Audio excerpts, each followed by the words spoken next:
Hi, I'm Robert Osborne. This is a night of Bob's Picks, with this Bob doing the picking.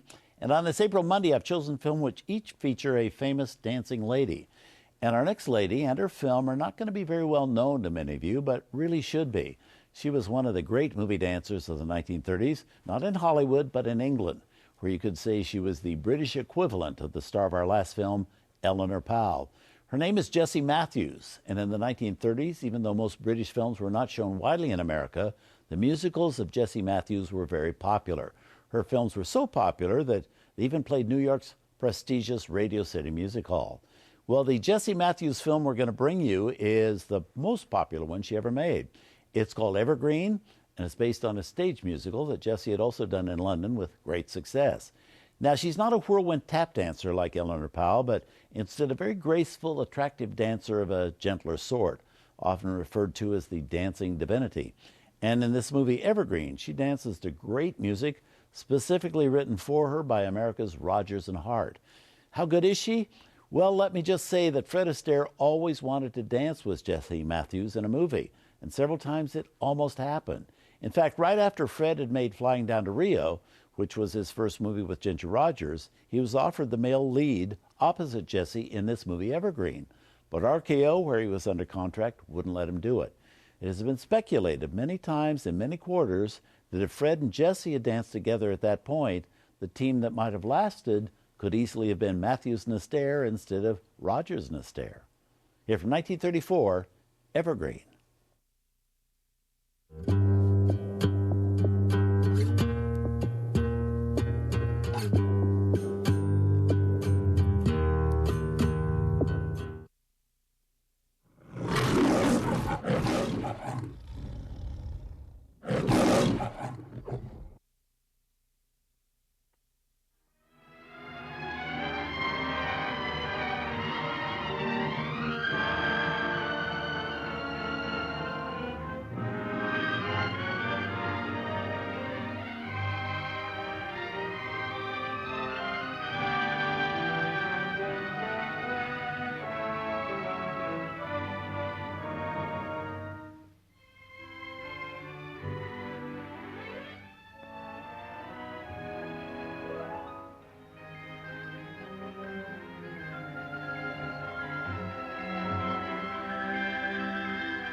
ladies and gentlemen, it is very gratifying to Miss Green.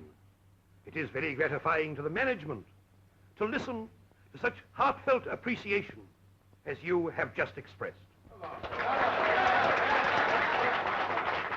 You all know that this is the last appearance of Miss Green, of our Harriet, on this or any other stage.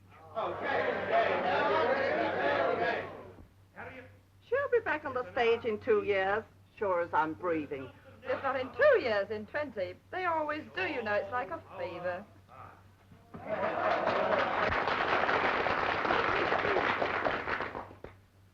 To celebrate this unique occasion, the last appearance in public of our favorite, before Cupid snatches her from our midst.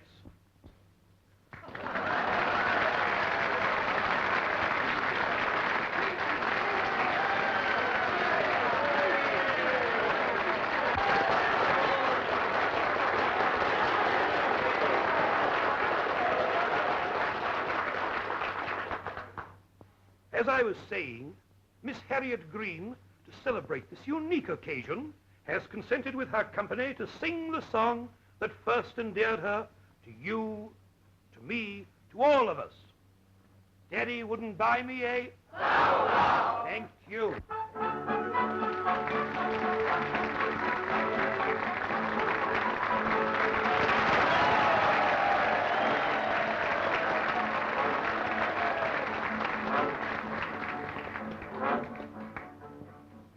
My little cat I do, its coat is oh so warm.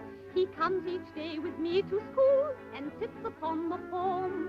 When teacher says, why do you bring that little pet of yours? I tell her that I bring my cat along with me because Daddy wouldn't buy me a bow-wow, bow-wow. Daddy wouldn't buy me a bow-wow, bow-wow. I've got a little cat, I am very fond of that, but I'd rather have a bow-wow-wow.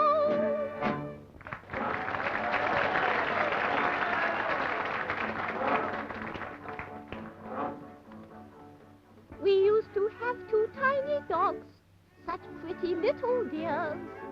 But Daddy sold them 'cause they used to bite each other's ears. I cried all day. At 8 at night, Papa sent me to bed. When Ma came home and wiped my eyes, I cried again and said, oh, Daddy wouldn't buy me a bow-wow, bow-wow. Daddy wouldn't buy me a bow-wow, bow-wow. I've got a little cat, and I'm very fond of that, but I'd rather have a bow-wow-wow. Daddy wouldn't buy me a bow-wow. Daddy wouldn't buy me a bow-wow. I've got a little cat. Seems, old chap, she's actually waving to me.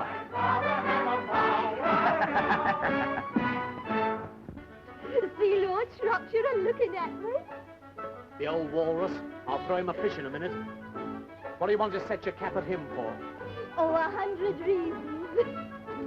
You know it means I'm going out of your life forever. That's one of the reasons. Daddy wouldn't buy me a bow-wow. Bow-wow. Daddy wouldn't buy me a bow-wow. Bow-wow. I'd rather have a cat, And I get it from the cat, and I'd rather have a bow-wow.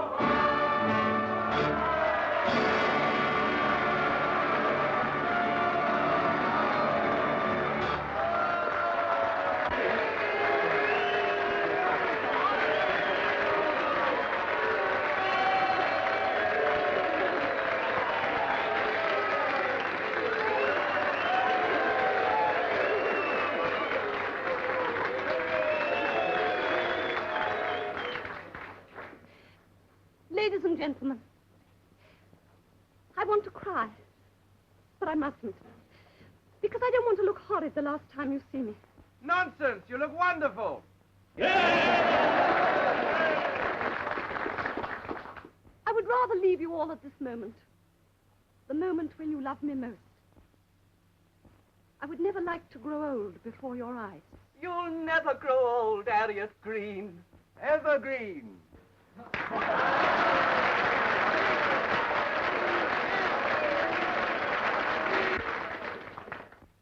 As you all know, tomorrow I am getting married. And what more can I say?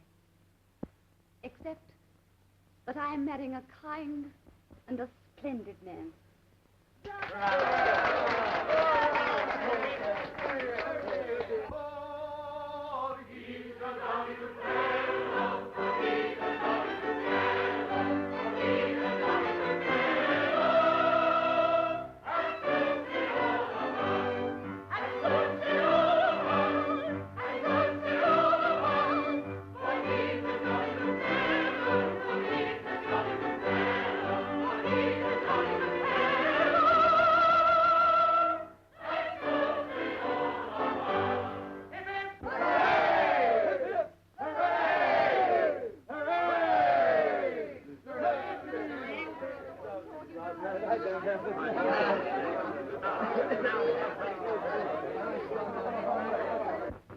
Oh, Shroppy, isn't it touching? I got a lump in my throat. Maudie, my gay deceiver. Do you know why I'm attracted to you? No. Oh, tell us. Go on. Because you've a figure like an hourglass. And in a member of the fair sex that intoxicates me. Hourglass. Glass. Have some more sand. You'll need it if you want to boil that egg, huh? So you've made me the happiest man in the world, little woman. Oh, Fibber. Fizz. Maudie, my dear, you are Harriet's understudy, are you not? Yes, I am. Or rather, I was. Suppose she doesn't turn up at the wedding. Well, Someone's got to take her place, haven't they? I don't know. I suppose so. Maudie, will you marry me? Don't say this is so sudden, because it'll be a whopping big lie. Oh, really? I'm not good enough for you. Oh. Shroppy, the pleasure's mine. Mine too. And damn the county. Ladies and gentlemen, I have the honor to present to you the future Lady Shropshire.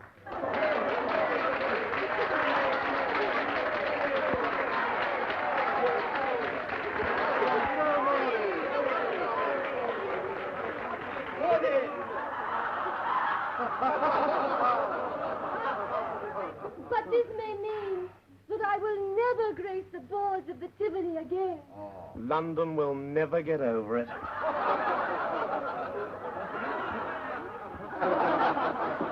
A treat, ladies and gentlemen, a treat never before seen on any stage. The future Lady Shropshire will sing a duet with the future Marchioness of Staines. Bravo! Bravo! Harriet, do you really think we ought? I mean, remember our positions. Take refined. Orchestra, orchestra. I would leave my little wooden hut for you. I've got one lover and a dimple too. What might happen, there ain't no knowing. If he comes around, so you better be going. Oh, I wouldn't leave my little wooden hut for you. Come on now, come on. All together, boys. I would leave my little wooden hut for you. I've got one lover and a dimple too. What might happen, there ain't no knowing. If he comes around, so you better be going.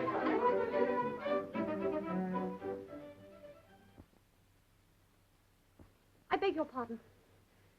I have to leave. I love you all. Goodbye.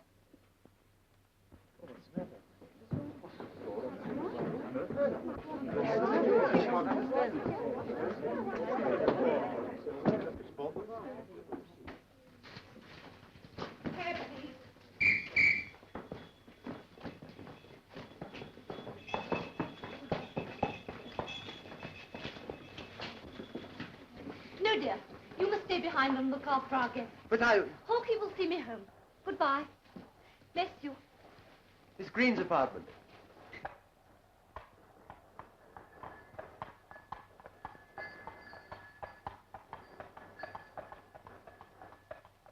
Deuced peculiar, what? I'm that sorry, miss. Oh, it's all right, Hawkie. I felt all along it was too good to be true. Where is he? 11 Mark Street, Hackney. Shall I tell the driver? Hi, cabby. 11 Mark Street, Hackney. Right you are, lady. Hackney it is, if you say so.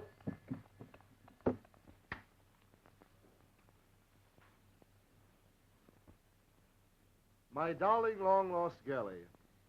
All right, Hawkie. You can wait for me downstairs.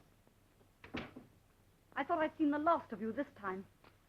You really mustn't be so pessimistic about the future, my love. Spent all the money I gave you? I'm afraid so. How?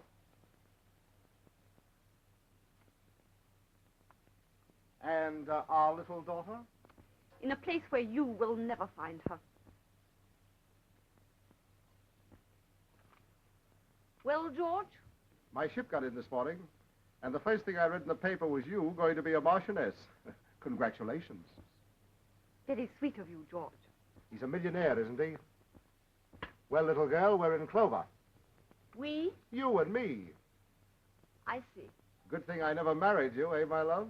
Or else this would be bigamy.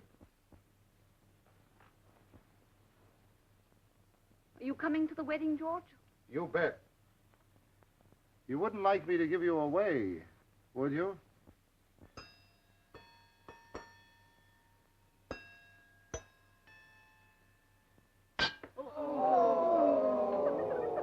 Harriet, you must go on with this marriage. And be blackmailed by you for the rest of my life? Oh, I'm a reasonable man. I asked for a little here below. I'd sheer off. At a price.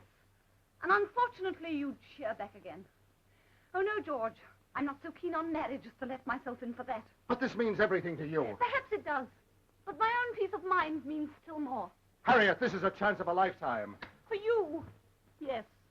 Oh, it's no use, George. I'm sick of having you hanging around my heels. And if I married Staines, you'd be 1,000 times worse. Oh, lovey, how can you say such things about me?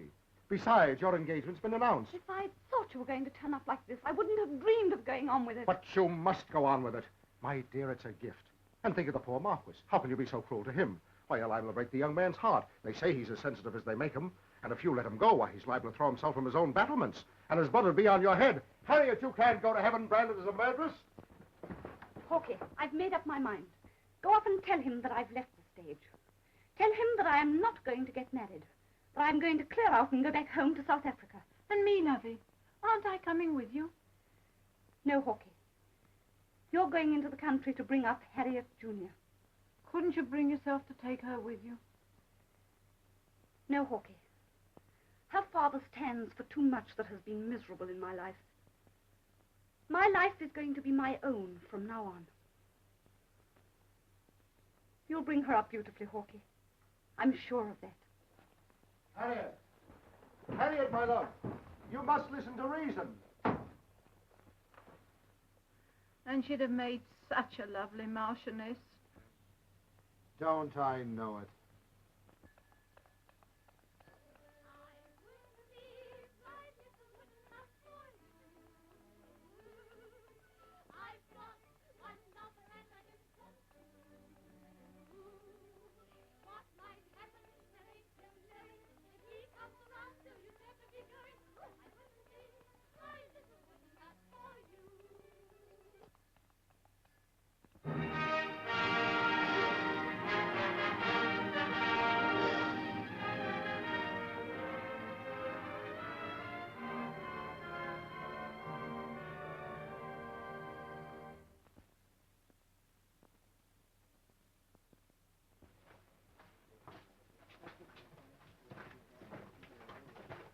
Good luck, dearie. Thanks, darling.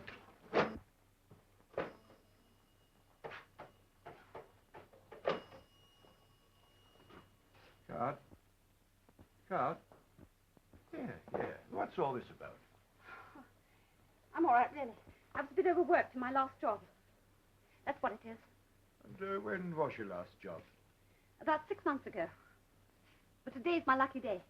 Had any breakfast this morning? I'm dieting.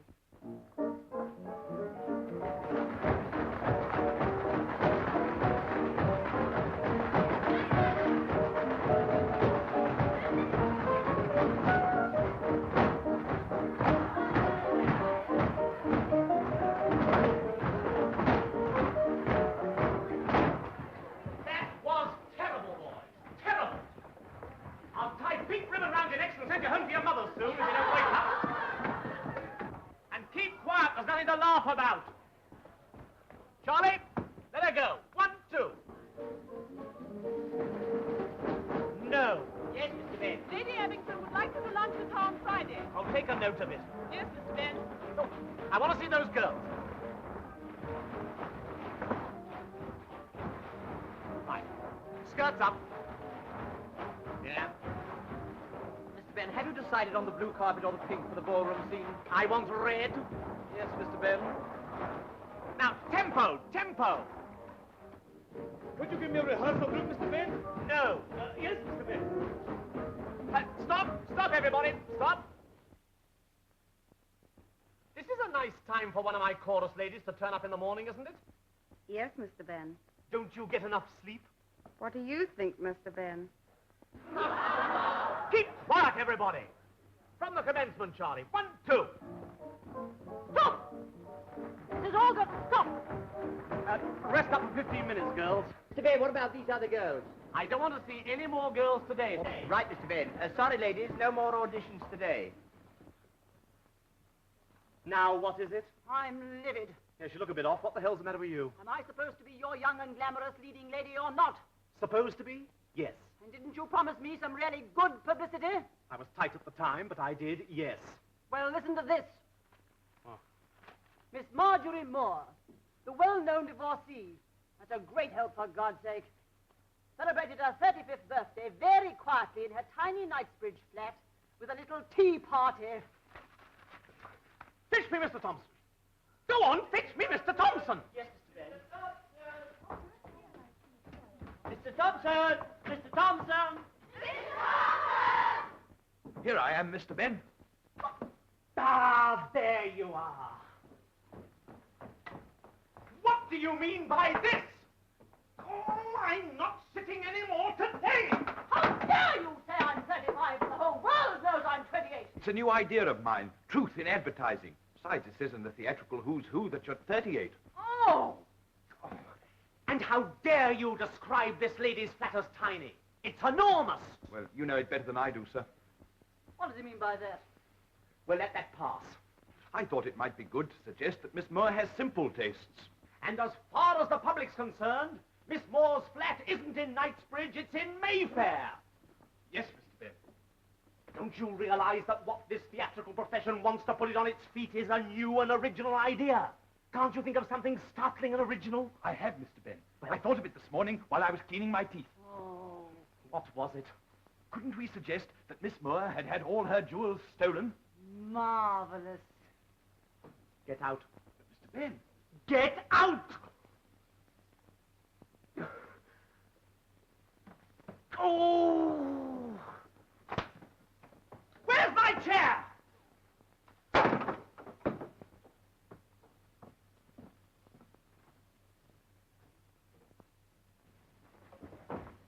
Damn, Miss Marjorie Moore. Oh, sorry. That's all right. I don't know you from Amy Johnson, but there's something I'd like to get off my chest. I'd give anything in the world to boil Mr. Leslie Ben in castor oil. So would I. Can you afford the castor oil? No. Can you? No, too bad. Good morning. Can I have a top? You cannot have a top. Make you forget your feet. Yes, dear. I've made a great hit in delicious bars. Yes. Oh, have the goodness to tell Mr. Pride that Lady Shropshire is here. Oh, yes, Your Honor. Miss. But he's with Mr. Ben now. Mr. Ben? Oh, I know him well. I said nobody was allowed in here while I'm with Mr. Ben. Oh, but Mr. Ben knows me so well. God bless my heart and soul, it's Maudie. Maudie is one of my names, but really I'm Lady Shropshire. You haven't gone grand on us by any chance, have you? And to what do we owe the honour of this visit, Lady Staffordshire? Shropshire, if you don't mind. Well, as no doubt you read in the papers, I am a widow. But the rumor that my husband left me in an acute state of mortgage is quite untrue. Sounds rather rude to me. Really, I'm terribly well off. Oh, yeah. But I have begun to feel, now how can I put it, the desire to return to the old profession. What? The inevitable lure of the footlights. Do you mind telling us what the big idea is, Lady Shropshire? Oh, Les, it's like this. You see, I've been studying grand opera, and I thought, well, for old time's sake, I'd like to give you the first chance of presenting me. Charming of you. Oh, can you play that aria from Rigoletto?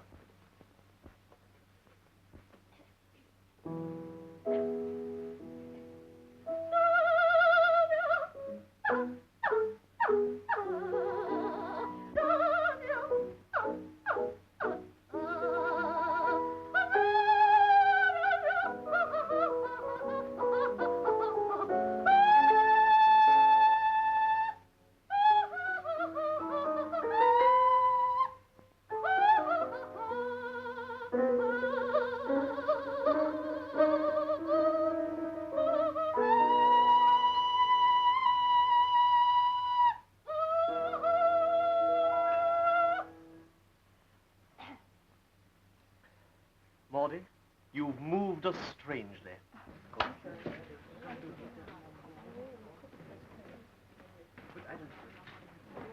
Hello.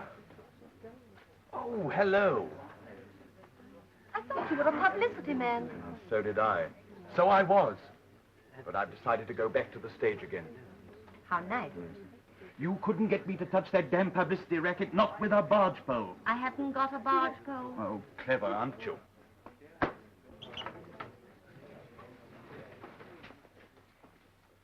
Nothing doing today, folks. Oh, Lord.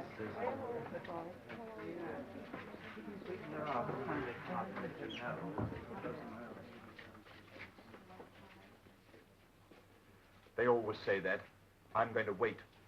Well, if you'll take a chance, so will I. And here am I, one of the greatest showmen in the business, prepared to spend any amount of dough on the public, and I'm stuck. I can't bring them in. And I've got to watch that little man who runs the picture palace down the road, turning them away from his flea pit. And why? Because he's got something really good to show them. Now, I've got to have something that'll make them sit up in their seats and rub their eyes. Oh, for a stunt. Drop in sometime. Have a cup of tea. We can talk about old times. Oh, Lord, for a stunt. A stunt? A really marvelous publicity stunt. So daring and original that it'd make old Ben go down on his knees, begging me to go back to him. Gosh, what a triumph. But I thought you'd finished with the whole damn racket. Well, so I have. Still. Oh, I'm so tired of looking for a job.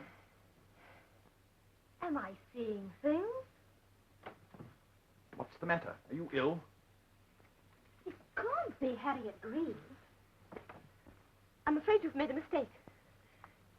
My name is Harriet Hawks. The voice is the same. Oh, I'm going off my nut. You're not Harriet Green's daughter by any chance, are you? I'm afraid you're mistaken. My name... What do you know about that? And I thought I knew all there was to know about Harriet Green. Her daughter. Well, well. Do you mean the famous Harriet Green of the olden days? Yes. Oh, but that was before your time. But I remember the crowds at the stage door, the talk, the champagne suppers. And you're her daughter? Oh, please, I've told you my name is Hawks.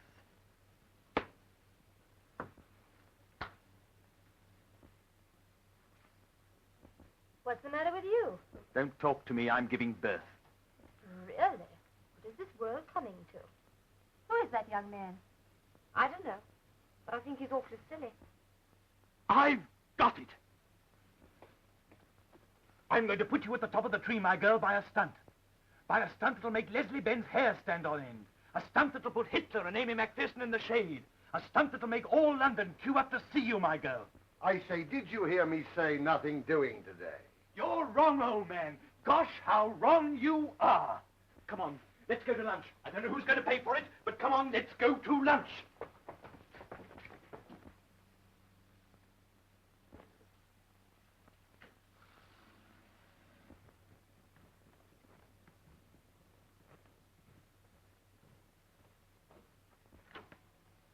Mr. Leslie Benn.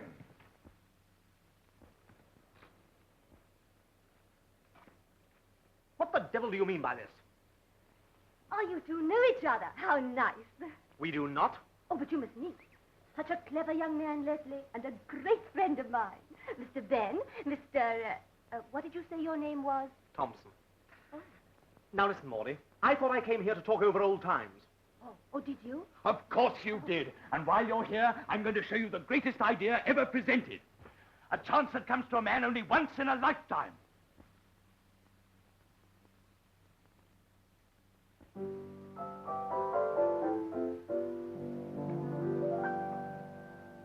When you're young, it's always spring, and life is a happy song.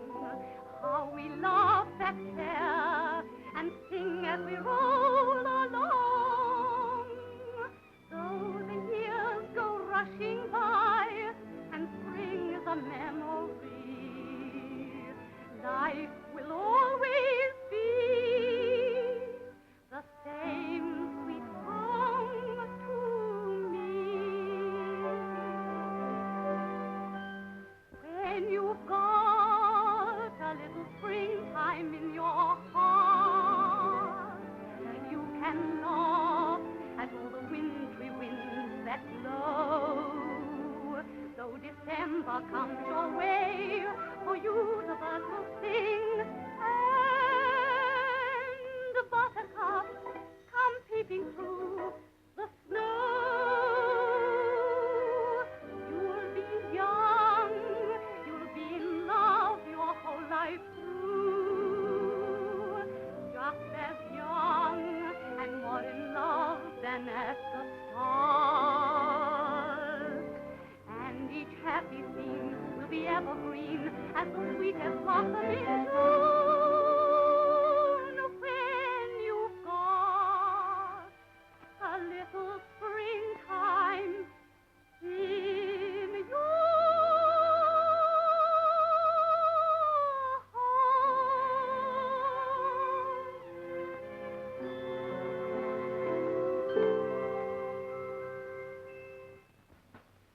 Harriet Green. Well? Good Lord. Remind you of anyone, Ducky?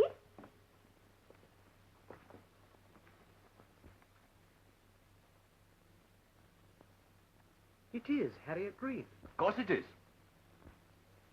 Her daughter? Yes. It isn't anything of the sort. It is Harriet Green. You said it yourself. It is Harriet Green. What are you driving at? A stunt. The biggest you've ever heard of. Well, go on. Oh, no. No, I'm not so sure that I want to talk to you about it after your extraordinary behavior to me yesterday. Oh, drop that for the love of Mike. Well, my idea is that from now on, this girl becomes her own mother. Impersonates her mother. Yes, that's the idea. You're all mad. Oh, Leslie. Oh, Leslie. No. Oh, don't go, Leslie, don't go. No, just clever. Objections, please. But her mother died years ago. In South Africa. And as nobody was interested, nobody realized it. Next. Do you realize that her mother was a very great artist? I know I could do it, Mr. Ben. If only you'd give me the chance. And don't forget, I was her mother's understudy. And I was her dresser for years. And I remembered all her little ways from A to Z. We could teach her. You bet. Do you seriously mean that you think you can persuade the British public that this girl is the Harriet Green of Edwardian times? Yes. Well, we persuaded you she was 2 minutes ago. And you knew her mother well, and you're no fool, Mr. Ben, now are you? Yes. No. I only believed it until I remembered my dates. Do you realize that if this child's mother were alive today, she'd be about 50 years of age? Good heavens, man, of course I do. Oh, but damn it, this kid looks 16. Damn it, man, of course she does. Well. Meet the star who will never grow old. What? The idle Edwardian days who at the age of 60 will charm the youth of 1934 by looking like sweet 16. Meet the miracle of the age, Miss Harriet Green.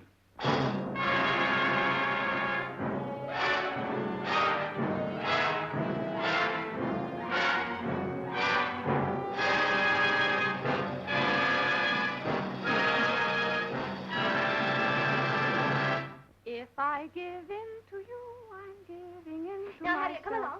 I want to show you how your mother always finished her numbers. Come on. Like this. Big smile. Yes, well, that must come out more, and these must be self. You've forgotten this one, madam. Oh, yes, that was one of hers. Oh, wait, I can do. Oh, lovely. Isn't it fetching? Oh, I can't go through with it. It isn't decent to go about pretending to be my own mother. Oh, but Harriet, you never saw your own mother, so to speak. I'm sure if she knew, she'd be ever so pleased that you're keeping her memory green and not meaning any puns either. Come on, Harriet, be a good girl. Come on, one through. Oh, all right. If I give in to you, I'm giving in to myself. If you shatter my resistance, lovely dearie, I'm as happy as an elf. Just like her mother. I know it may be wrong, but that won't matter at all. And against my better judgment, I fall. I'm weak. Now you can go and grin. You speak. And I hear low and grin. Oh, nuts. It's not my fault if I get tucked away on your shelf. I am only giving in to myself.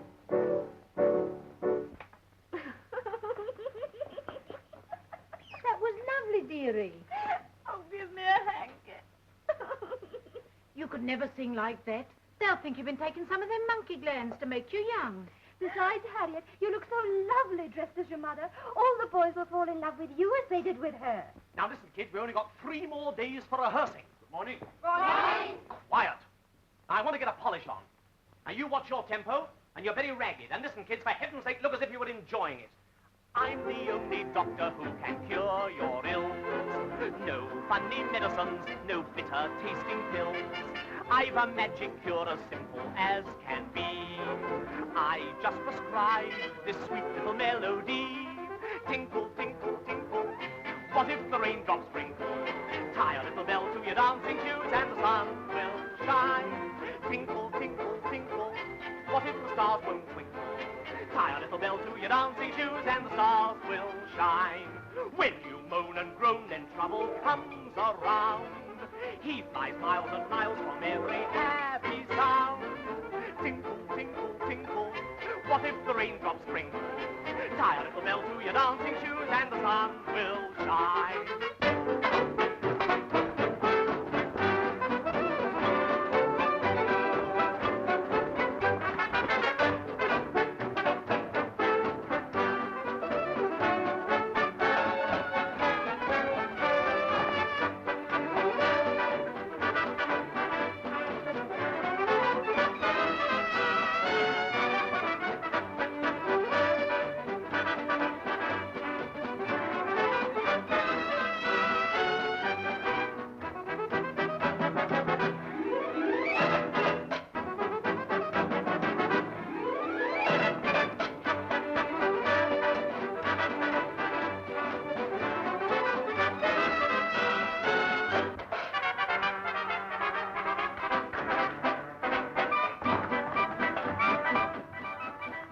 Now, listen, old man, you can't keep us in the dark all the time.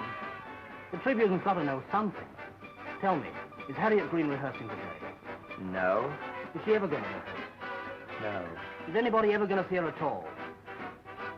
Thanks very much. You're welcome. Morning. Hello, Tommy.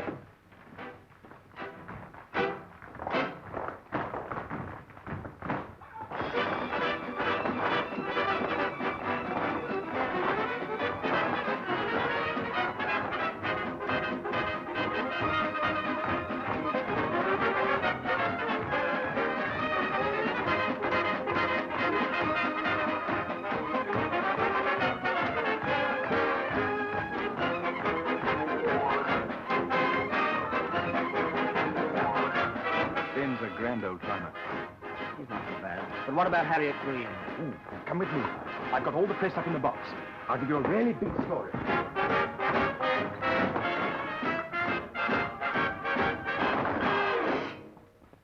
Not at all bad, kids. Leslie, Harriet's ready. She'd like to run through a rehearsal with you. Right. Now, everybody go to your dressing rooms, and on no account must anybody come onto this stage. Now, come on, kids, get on with it. Come on, girls, you've heard Mr. Bain. To your rooms and stay there. Come here, we'll be just in time to see it all. Wonder when we're going to see this old hag. Time will show. Time will show on her figure, too, I'll bet.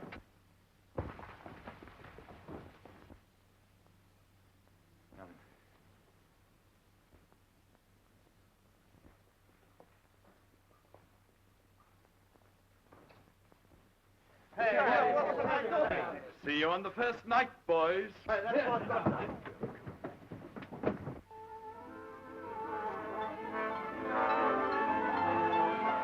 Now, Tommy, see that the critics get their drinks in the second half. Oh, naturally. Yes, I've got an idea that our second half's a bit weak. As usual. Oh, will you stop walking about, everybody? This is a quick change room, not a skating rink. Now, Harriet, there's nothing for you to be nervous about. You know what's at stake? I put every penny I've got into this show. If we don't make good tonight, I'm absolutely ruined. Everything's on your shoulders. I've done everything I can.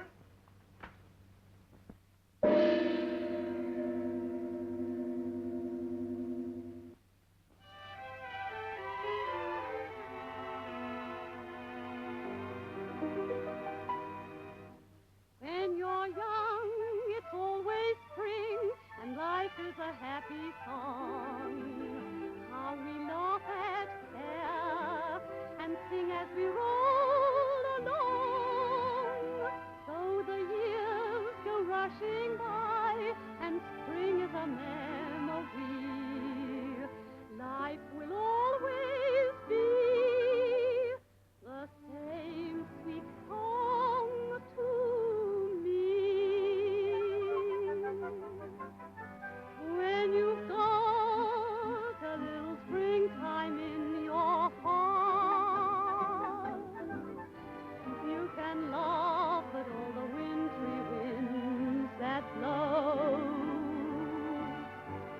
Though December comes your way, for you the birds will sing, and buttercups come peeping through the snow. You'll be young, you'll be in love your whole life through, just as young and short in life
Gentlemen, ladies and gentlemen of the press, please have a little patience.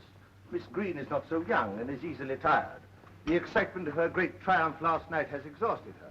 She wishes me to apologize to you for the delay. She will be with you in a few moments. Yes, later on, I will. Yes, I'll give you a story. I'm pretty sure I will. Yes, honestly, I'll do it. For the pretty, all right, yes, we'll do it. Yes.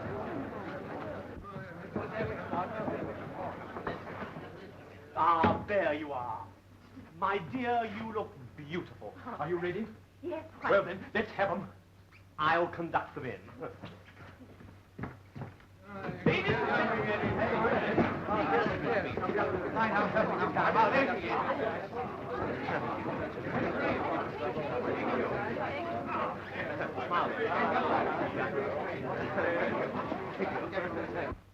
Has romance played a big part in your life, Miss Green? Oh, yes. But the 20th century isn't a patch on the 19th. Do you think modern women's undies more becoming than they used to be? Yes. But red flannelette had its moments. How old do you feel, Miss Green? As old as I look. Do you remember Mafeking night? As if it were yesterday. Were you a suffragist, Miss Green? Oh, no. I've always liked my men to have the upper hand. Did Gladstone ever say anything interesting to you, Miss Green? Well, it was not so much what he said. What is your greatest ambition? To have the same effect on your grandchildren that I had on your grandfathers. Clever, thank you so much. Very nice. You know why she wears that high collar, don't you? No. To hide the scars. Scars? Has she had her face smashed? No, lifted. And is your husband still alive, Miss Green? No. He died in South Africa 3 years ago. Really? What of? Old age. He was a good 10 years older than me, you know. Have you any questions of a more general nature? Have you any children, Miss Green? Oh, really? Please. Oh, come, Miss Green, give us a break. Look what I did for you this morning. Oh, how charming.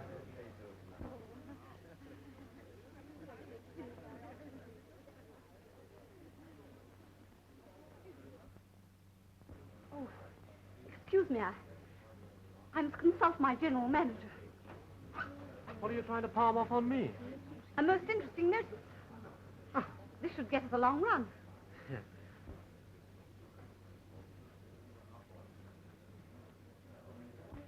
Mordy.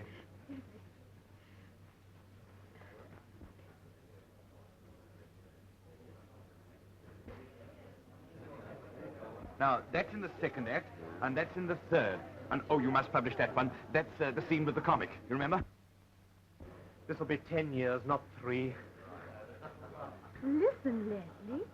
Keep your hair on. We're the only 4 in the know. And who else is going to find out? The Marquis of Staines.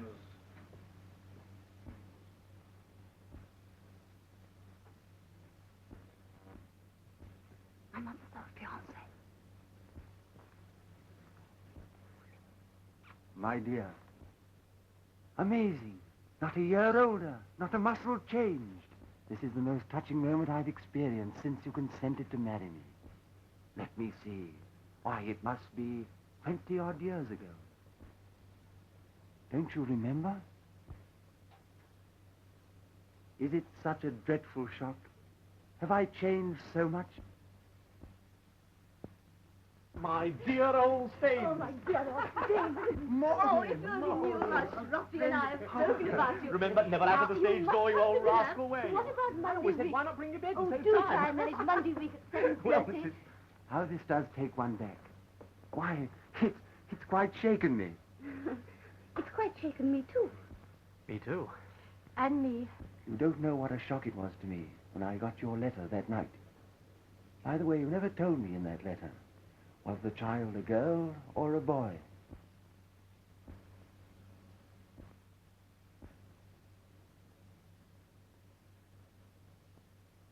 My dear boy, how foolish of me not to notice the resemblance. Yes, yes. I'm delighted to meet you, delighted. And I must congratulate you too, my dear. A splendid chap. Thank you. And if you have half the beautiful nature your dear mother has, you'll be a model son. I was wrong. This means 20 years, not 10.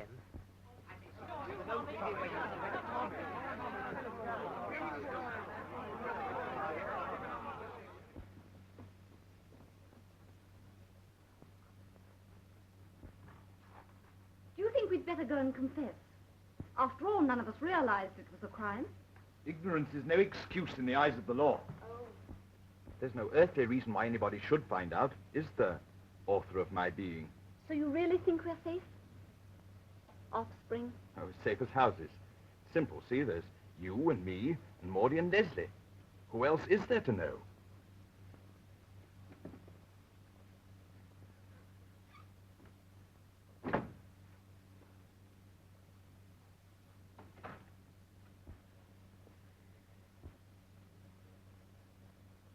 Oh. Hello, dearie.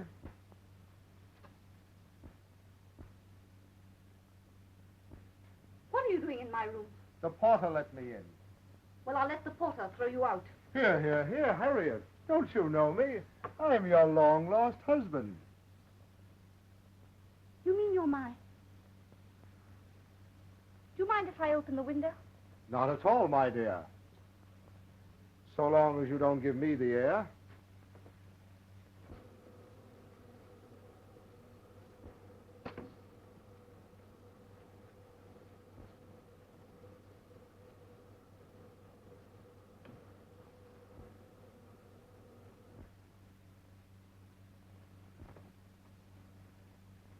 Well, little girlie, we're in Clover. We? Yes. You and me.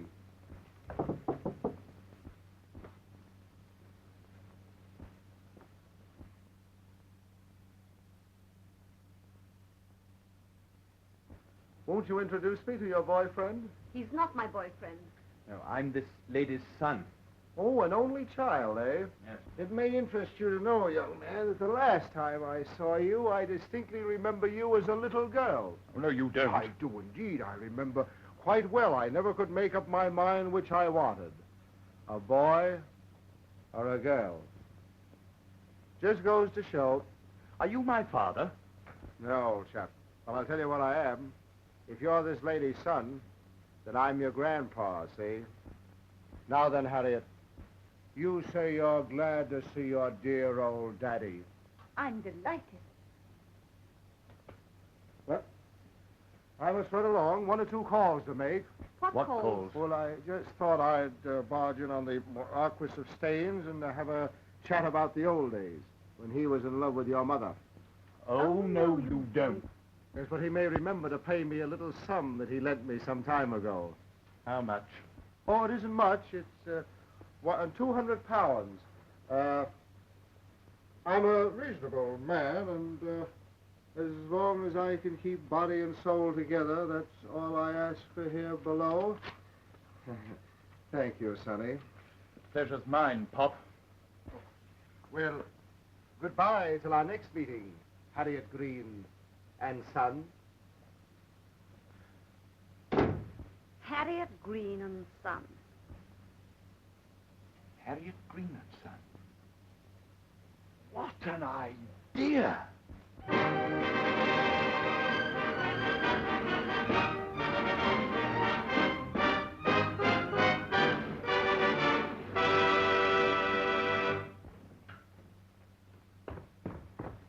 Good morning, Miss Serger. Good morning, Mother. Morning, sir. Good morning, my boy. I've just fixed up a most marvelous picture contract for you. Best bit of wangling I've ever done. Splendid. Well, I must be off to the club. Late already. Think it over, my dear. Think it over. Oh, how would you like to have a stepfather? What? A step what? He's asked me to marry him. Ha ha! What do you mean? Ha ha! Another of my schemes hatching out. You've been expecting it? Expecting it? Engineering it. I see. Can't you see the marvelous publicity angle of it? Just as we're starting in on the show, too. You mean I ought to accept? Of course. Later on, if you like, you can call the whole thing off. Wouldn't break the old boy's heart. It's only a sentimental idea of his. Suppose I were to fall in love. Well, to take a fancy to a man of my own age. Do be careful, my dear. Well, it has been known to happen, you know. Well, it mustn't happen in your case, old girl. And don't you call me old girl. And if it's any news to you as my publicity agent, I'm not only going to accept the Marquis, but I'm going to go through with it and marry him. And we can sit by the fire and talk about the good old times for the rest of our lives.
Not like Harriet to be late.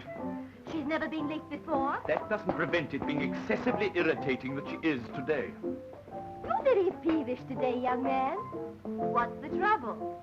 Come on, tell Auntie Maudie. I'll tell Auntie Maudie to mind her own business. Oh, what a very rude thing to say to a lady. Would it be? Thank you.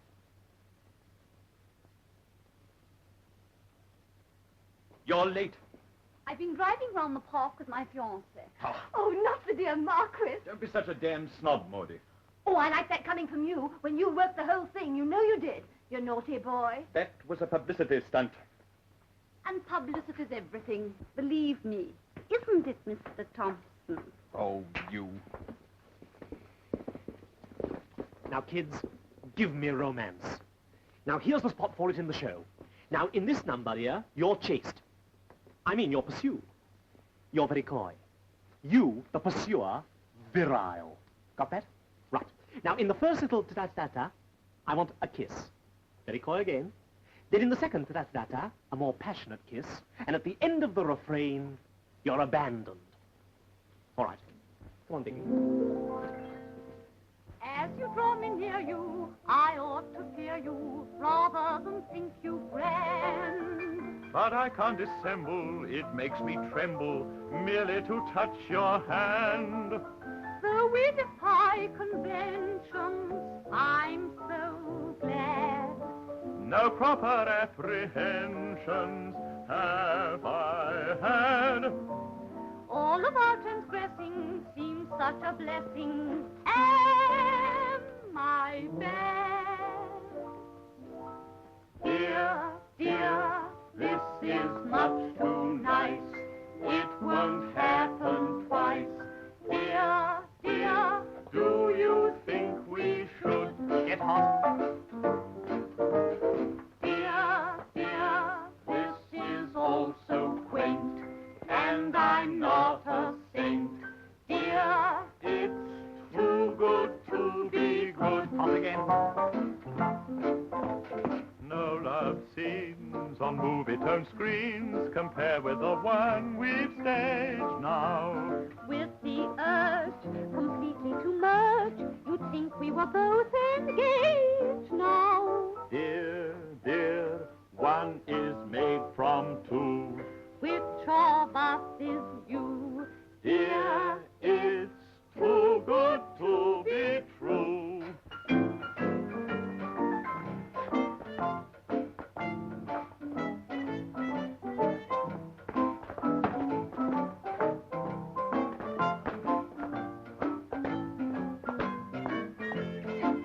ready for your first kiss, kids.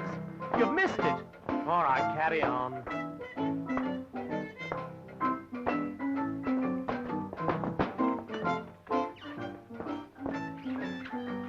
Watch it, there's another kiss coming. Oh, dear.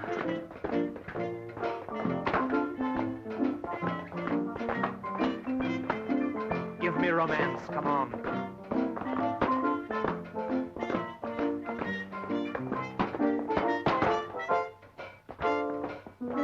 Look happy. Yeah. Smile. Now this is where we kiss. Thank you. And hold it while I fade out the lights. Well, if that's romance, kids, it's lousy. Oi, Harriet Green and Son. There's a limit to family feeling, you know. Oh, there you are, my boy. I want a word with you. Will you excuse us, my dear? Certainly. Excuse me. Has your mother told you, Oh, the marriage. Oh, yes. Yes, congratulations. Oh, thank you, my boy. Thank you. I knew you'd be delighted. Now, I have a little proposition to make to you. It'll be some time before the details of my marriage to your mother can be settled. Now, at her age, I don't like to think of her, frail as she is, living alone, liable to be accosted by the first newcomer who might be deceived into thinking she's a young girl. So what do you think I've done? Well?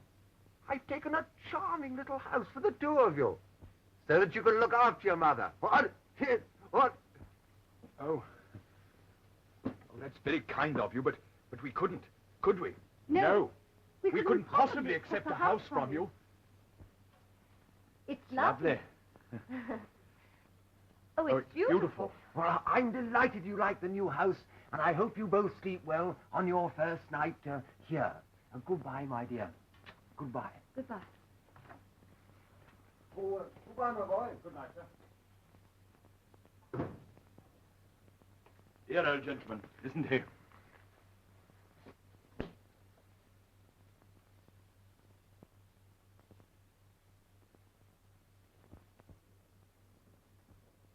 Why didn't you think of one of those great ideas of yours to get us out of this? Well, after all, it's grand publicity. Mr. Thompson, if you mention the word publicity again, I shall scream. You seem to think I exist to give you space in the papers. Is there anything in the world you care for except publicity? Well, it's my job, and I'm ambitious. And you'd sacrifice everything for that, wouldn't you?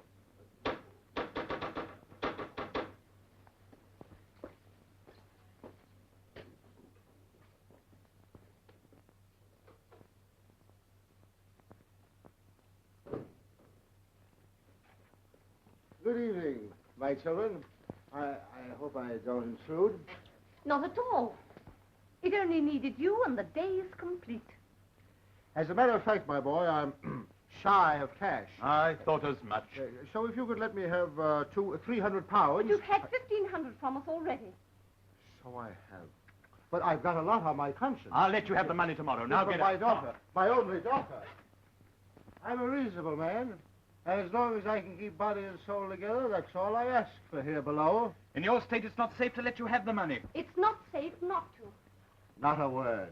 I'm a man of the world. Now, come on. Yeah, Up but- you go. That's quite... Well, there should be some good publicity in that. I'm rather tired. I think I'll wish you good night.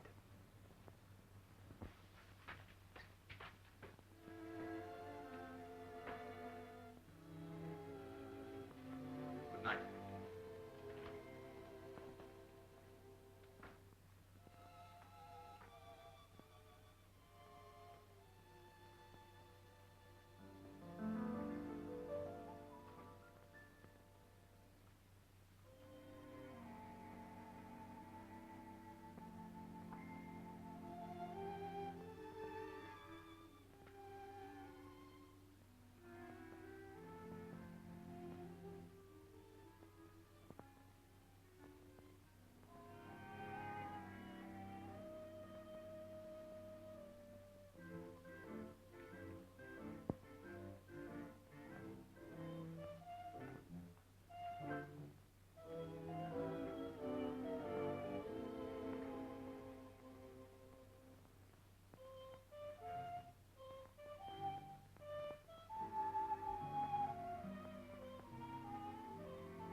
Won't you have a cup of tea?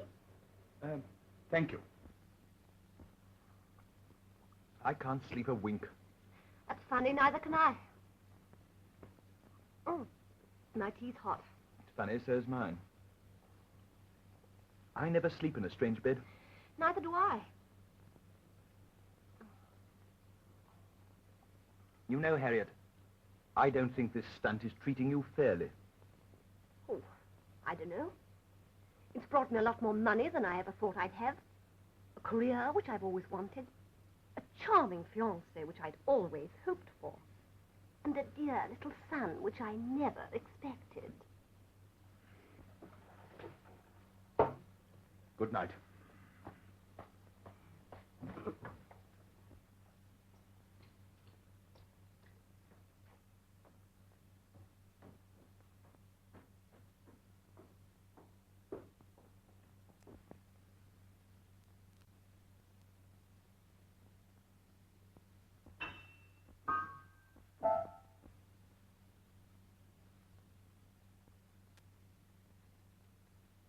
The world is lyrical because a miracle has brought my lover to me. Though he's some other place, his face I see. At night I creep in bed, but never sleep in bed. Just look above in the air. And to my sweetest joy, my boy is there. It is my prince who walks into my dreams and talks. He dances overhead on the ceiling near my bed, in my sight through the night. I try to hide in vain underneath my counterpane. There's my love up above. I whisper, go away, my lover, it's not fair.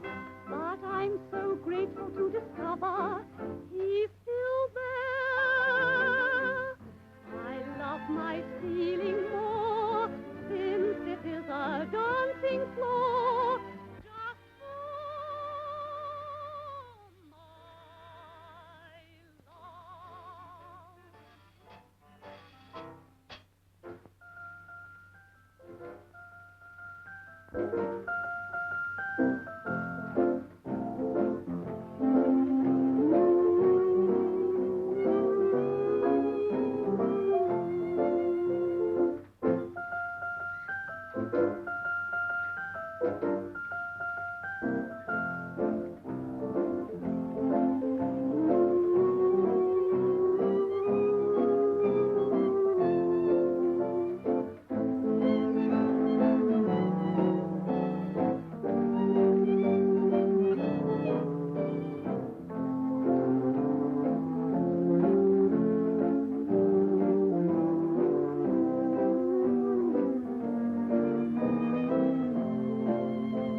And I hope that I may still remain the public's most obedient servant. Senet Vieira.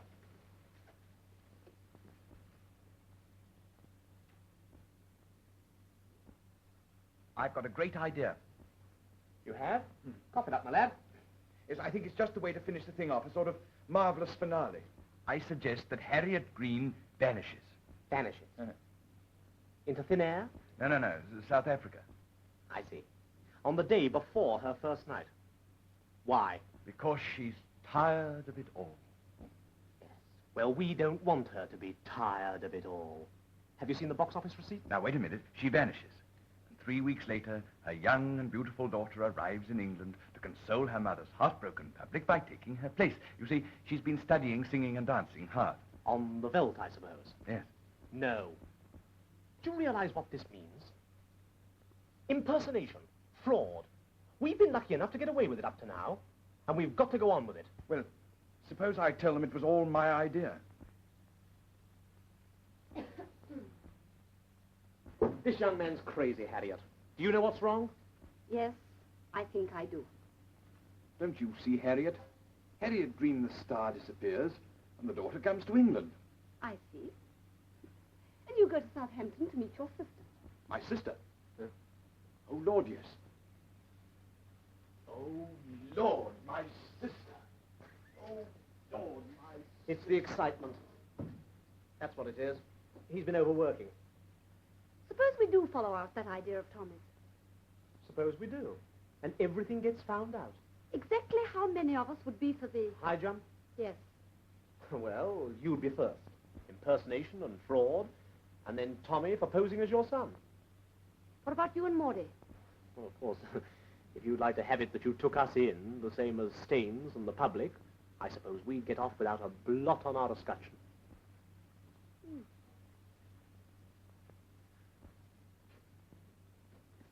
I see.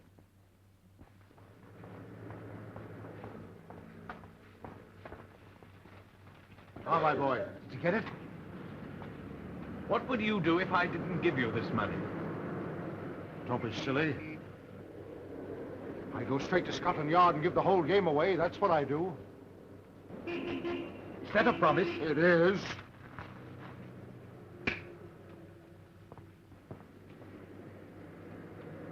Hey!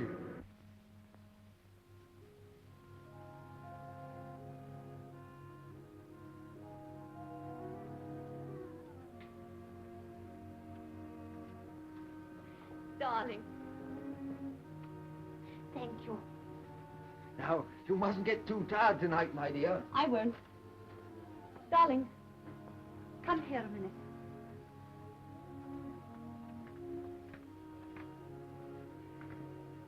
I've got something to confess to you. Don't tell me you've kept all my letters. No. No, it's something much more serious than that. Look at me closely. Is this the Harriet Green you loved years ago?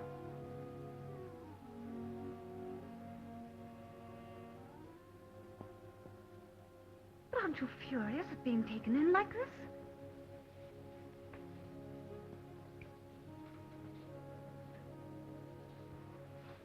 I haven't been taken in. I knew the minute I saw you. I've remembered your mother better than most people, you know. But why did you let Because I admired your pluck. Because I liked the look of your young man. Because I wanted you to, how do the Yankees say? To get away with it. And because you're Harriet Green, Jr.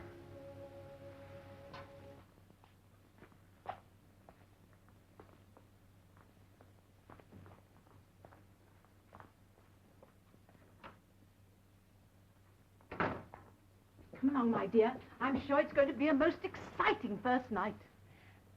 I have a feeling it is, too.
went over all right, Tommy.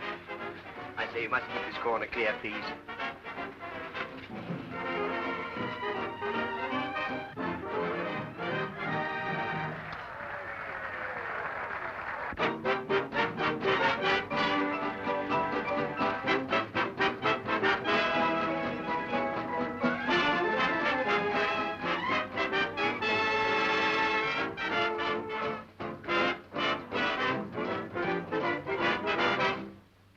I've been a prisoner, locked in a jail.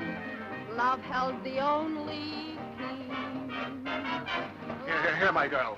What are you doing here? Never you mind. I'm here and I want my money. I say you must hurry, Miss Green. It's your quick change. Oh, what a wonderful feeling to be free, really free. So over my shoulder goes one care, and over my shoulder go two cares. Why should I cry it through above? I'm free at last and I'm in love. Over my shoulder go three cares, and over my shoulder... Of course, I know the young man was only having his little joke with me this morning when he wouldn't give me my money. So he didn't pay. No, he didn't. And so I've come to you. After all, a daughter's feelings, I'm a reasonable man. As long as I can keep body and soul together, that's all I ask for here below.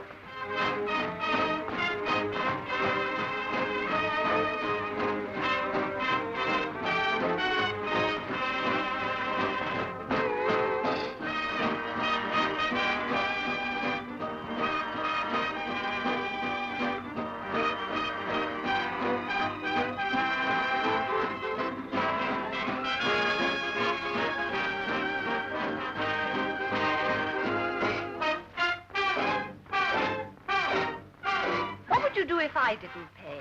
I'd go straight to Scotland Yard and give the whole game away. That's what I do. Is that a promise? Yeah.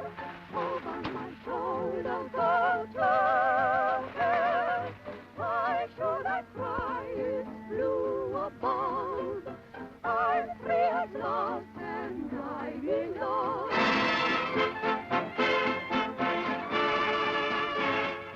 Mr. Bean! Mr. Bean! Oh, what's the matter? What's the matter?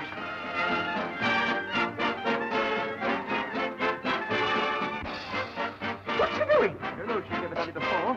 She'll never do it again.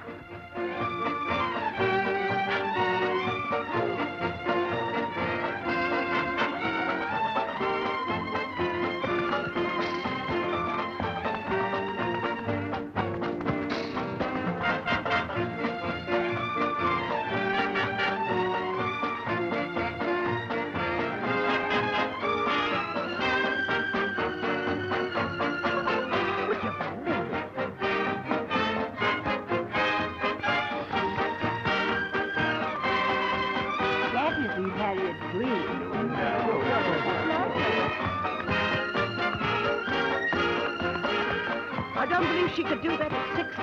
She's no more Harriet Green than she's my grandmother.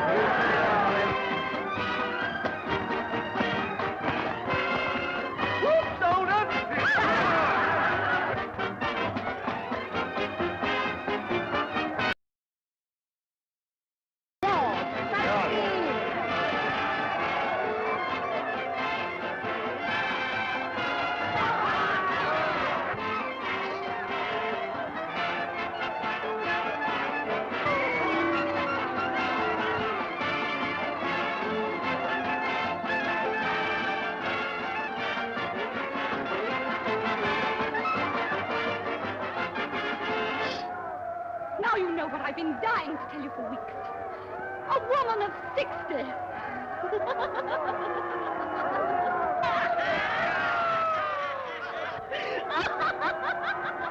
Put your house lights up and ring down that curtain. I say, what's the matter? Put up the house lights, start the orchestra. And what are you doing on my stage? No, nothing. It's my mistake. Good night.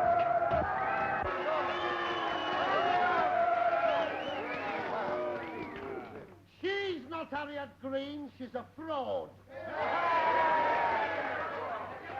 Ladies and gentlemen, it's now good, Leslie.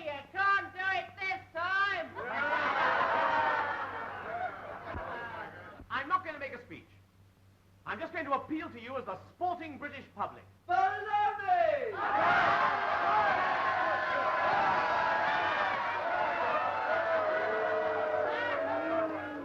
Give us our money back. Whose baby are you?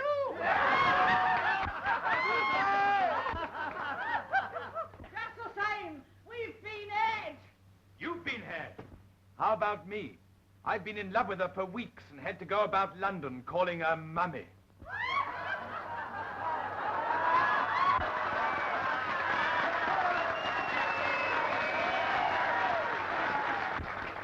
But she's not Harriet Green.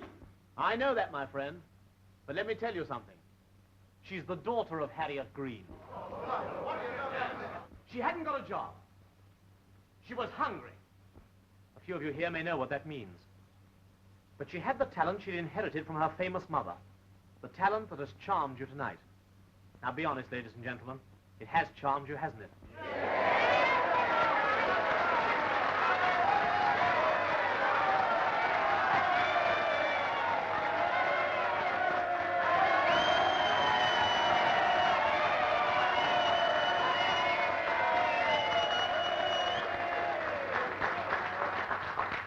Now, ladies and gentlemen, this girl got a chance to prove that she had it in her to be a star. She wanted you to take her to your hearts. Do you blame her? No! Some may say she tried to defraud the public. I respectfully ask your lordship to note that phrase, for it is of paramount importance. Defraud the public. That means surely to promise something, to take payment for same, and then to prove yourself unable to fulfill that promise. In plain English, my lord, unable to deliver the goods. Well, ladies and gentlemen of the jury, this is my case, that this young lady could not possibly have defrauded the public because she delivers the goods, and I shall prove it. I call the prisoner.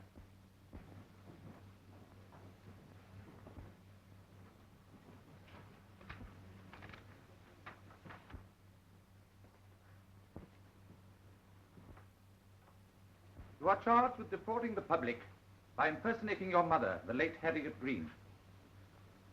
What is your name? Harriet Green. You see, my lord. Proceed. What is your profession? I'm an actress. And your mother? She was an actress. Who was? Mother, my lord, the late Harriet Green. Who was Harriet Green? Silence in court. Harriet Green, my lord, was a famous stage star of Edwardian days. So you've been singing several songs from your mother's repertoire. Yes. Did you sing them as well as she did? Well, it's rather difficult for me to answer that question. My lord, in my submission, it is a question of fact for the jury to judge. Exhibit A, please. I have here, my lord, a phonographic reproduction of one of the late Harriet Green's most famous songs. My lord, I submit that this is not admissible evidence. Why not? It is hearsay. I rely on the case of Smith versus Smith, 1914. 1 King's Bench, my lord. Page 493. The plaintiff, a pianist, was allowed to substantiate his statement by a demonstration of his art, my lord. Quite. I'll hear the evidence.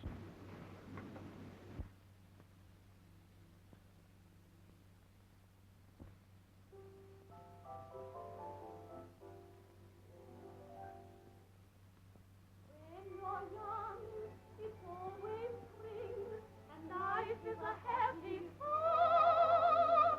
How we laugh at care and sing as we roll along. So the years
the sweetest morning in June, when you've got a little springtime in your heart, when you've got a little springtime in your heart.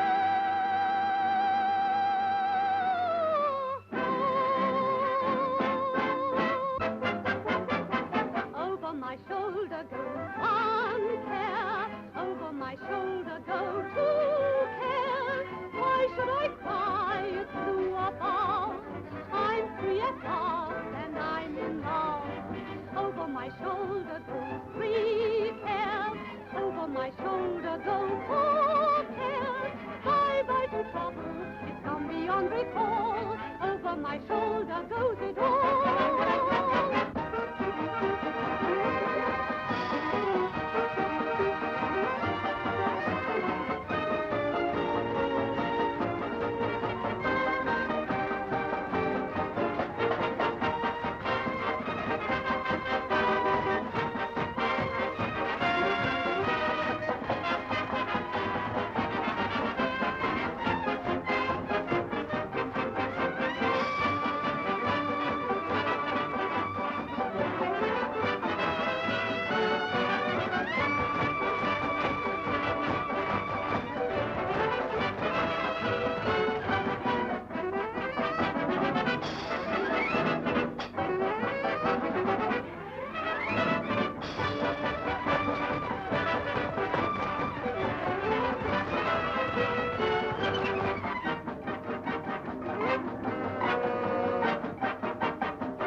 This is all I ask for here below.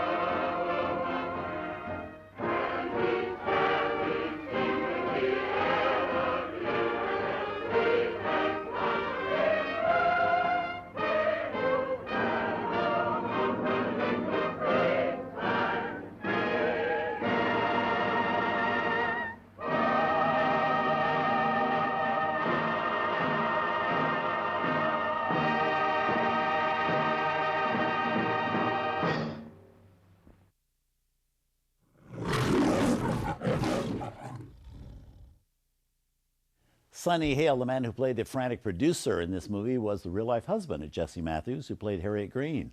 And for the record, the producer of this film was Michael Balcon, the grandfather of today's Daniel Day-Lewis. And when Daniel Day-Lewis won the Oscar last February for There Will Be Blood, one of the people he thanked was his late grandfather, Mr. Balcon. Now, for years, Hollywood studios tried to get Jessie Matthews to come make a musical in California, but fate always seemed to get in the way. It ended up that she made only one film in Hollywood. That was a 1943 movie done with an all-star cast as a fundraiser during World War II called Forever and a Day, in which Jessie Matthews didn't dance, and like all the other stars in that film, she played only a cameo role.